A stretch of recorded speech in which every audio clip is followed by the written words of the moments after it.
Yo, welcome back to KAMMA. I'm Khalil Deal. I'm Andio.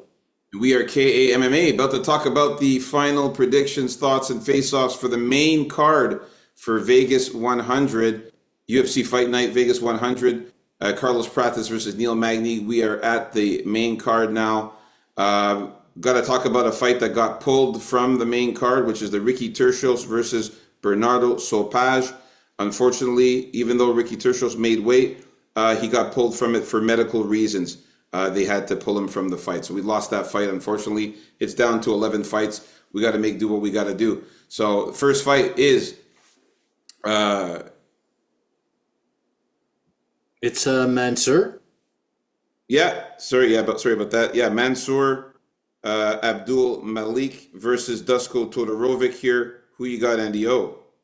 Yeah, here I got to stick with Mansour Abdul Malik.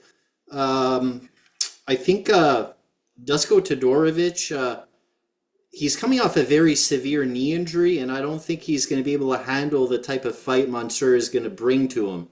Mansour is a pretty vicious man. He's going to go right at him. I think he's going to get him down and try to do some ground and pound. That's what I see happening here. I see it a very hard fight for Todorovic to come back to. He does have a lot of experience in the UFC working to his advantage, but I think it's a hard matchup for him, man. So I'm just going to say Malik by knockout in the first round or early second. All right, man. So yeah, I got to go with Mansour Abdul Malik. This guy is shredded, like beyond belief. Super muscular. He's built. He's a little bit taller too than Dusko. Todorovic's also in pretty decent shape here, as you can see. But Abdul is just way more shredded and ripped than him. Looks stronger than him as well. We could see though that Todorovic looks a little bit bigger though, like the arms there you could see there in this photo. If you didn't know, Mahur Abdul Malik, all of his wins are by finish. He has never won a decision. He's 6-0, and like I said, everything is by finish there. So he's got 5 knockouts and 1 submission. So the knockout power is where he really dominates. And he's also very good on the ground. He could grapple as well. So I think he knocks out Todorovic, man. Todorovic, I just don't like this guy. Look at his face, man. It looks like you just want to punch his face. I fucking just don't like the way he looks.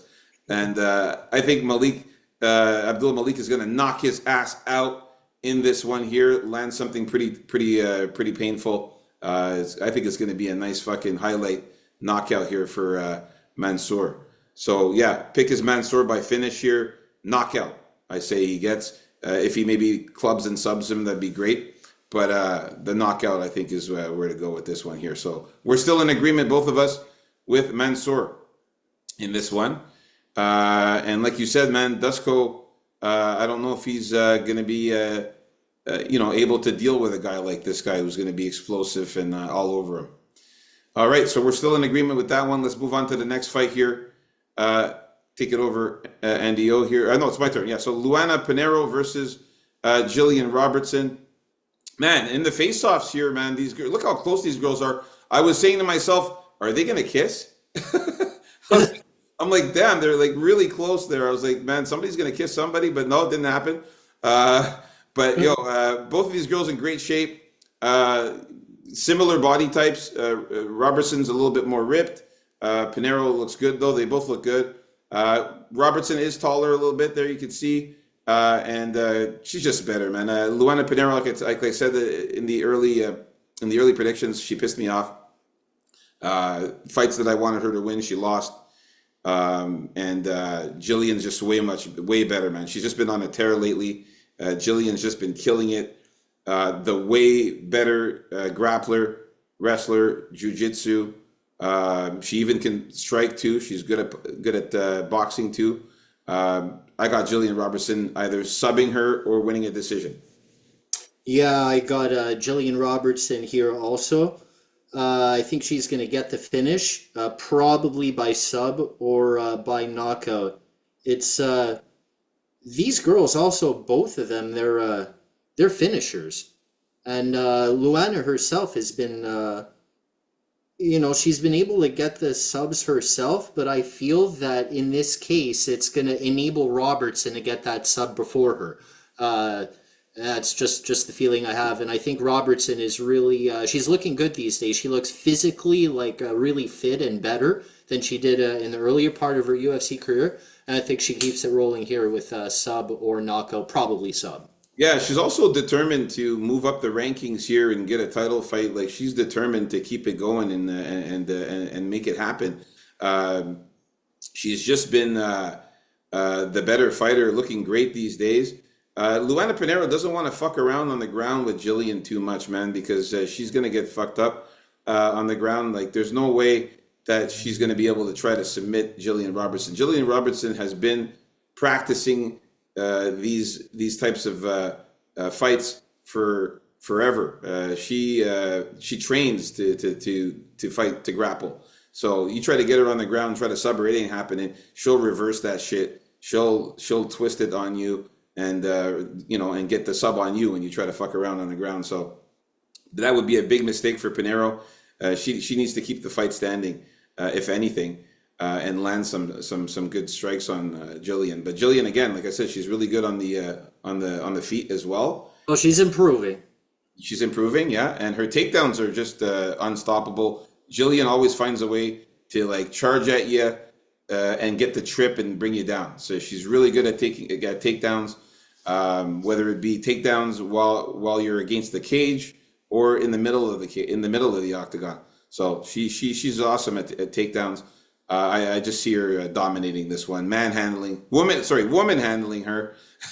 uh, Woman angle, yeah. in this one. She's going to woman handle her and just have her way. So Jillian Robertson by submission is the call here, and we are both in agreement again with this one. Let's move on up to the next fight here. We got Gerald Meerschaert versus Ridier de Ridder. What do you got, Andy O? Okay, I'm still going with a GM3 to pull it off here by finish at some point in the fight. Not sure when. I knew De Ridder was going to be bigger than him, and like Meerschaert's not the type to like pound the brakes on you until you just can't get up to continue to fight anymore. Like your mind kind of can, but your body can't, or a bit of both. Because before he got that last win against, Magomurad Kasayev, when he was in one, he got smoked by Anatoly Malkin, and he actually lost to him twice. And that last one was like brutal to watch. It's he was on his knees kind of, and he was considering should I get up, and he just couldn't. He just lost to an ultra roided out huge guy. Like this guy must have been 125 pounds and 125 pounds of roids, 250 pounds flat. Anyway, Meerschaert, not that type of guy, but what he is a guy that can find that sub, as does De Ridder. I see this going to the ground at some point, and there to me it's 50-50. And Meerschaert is more experienced down there, and he does have a lot more subs.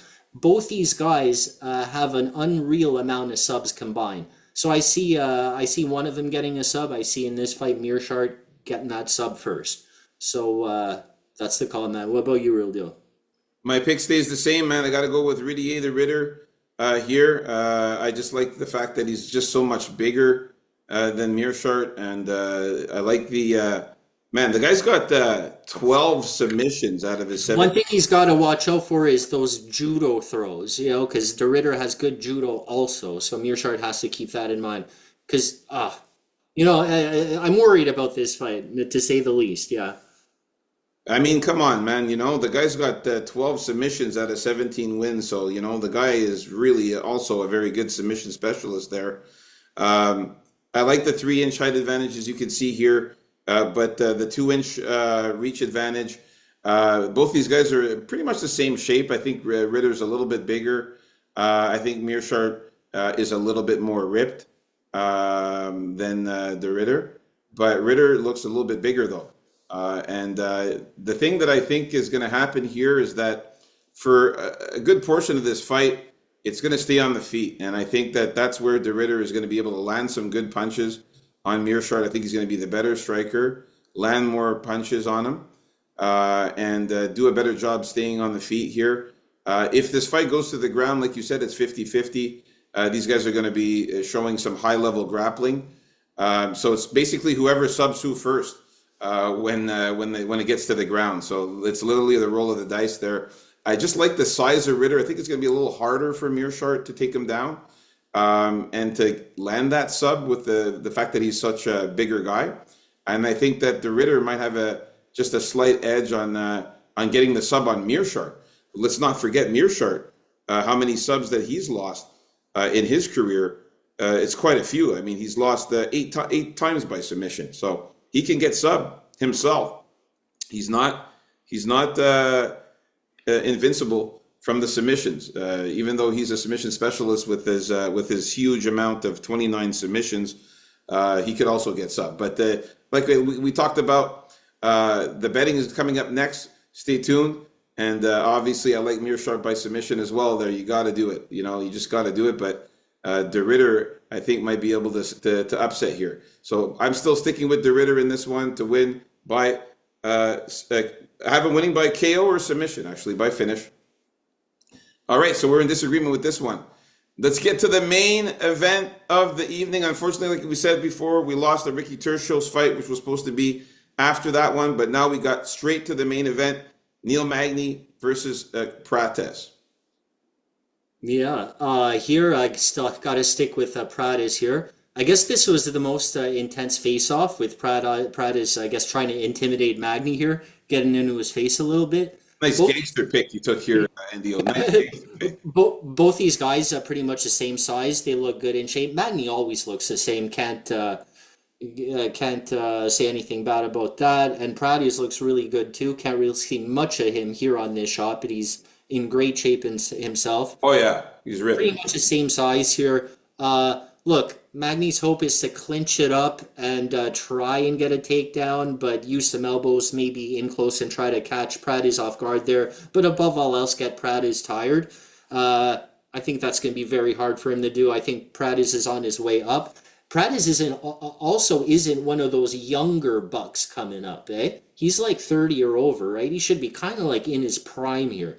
And that means bad news for Magny. So give me the more fluid striker, the striker that's on the rise against the fighter, getting up there, taking a lot of damage, not even able to stop these up-and-coming guys anymore. Like he couldn't stop Gary the last time. And even somebody else before that, I forget. Either way, give me Prates by knockout. Yeah, he couldn't stop Michael Morales. Oh no, sorry, the Canadian guy couldn't stop. Oh, sorry, yeah, no, he couldn't. Wait, he did stop him. What am I saying? That is the last guy he stopped was Mike Malott. Mike Malott, yeah, that was a fluke though because Mike Malott was winning the whole time. But yeah, Michael Morales, he couldn't stop him, and Neil Magny couldn't stop Ian Machado Gary either. Yeah, Prates is the pick, man. The Muay Thai. Fighting nerds, man, these guys are always on point. I always forget to mention, the fighting nerds, you have to mention, because that's an extra point to go into the guy's favor, just because that team is on fire now, right? And like I was saying in the early predictions, man, when you're grappling every day in practicing with a guy like Caio Barallo, who's amazing on the ground, there's no way Neil Magny is going to be able to take down Prates and work any kind of ground game or grappling game. I don't see him trying to sub Prates. It's just not going to happen. He's ready for that shit. And Prates, better striker, man, more powerful. Magny's never been he's not a submission guy either, yeah. But not really a takedown guy, He's not going to spam these takedowns. He got like 5 takedowns, Magny, so. Yeah, I mean, he did get a submission against somebody. I forgot, it's a while back there, but that's not his game, Magny, to get submissions, But Prates, man, I see him getting a lot of hard leg kicks on Magny, which is I think it's gonna hurt Magny's legs.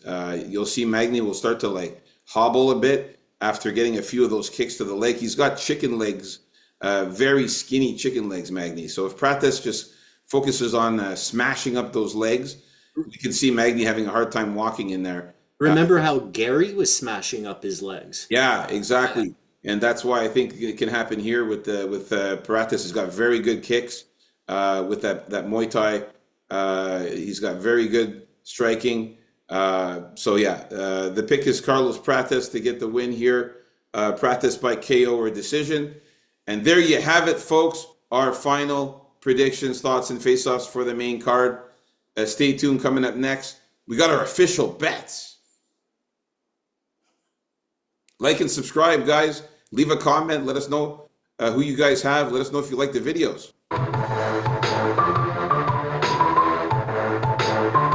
Comment anything for the algorithm, guys. The algorithm. You know how it works. Peace out, KAMMA.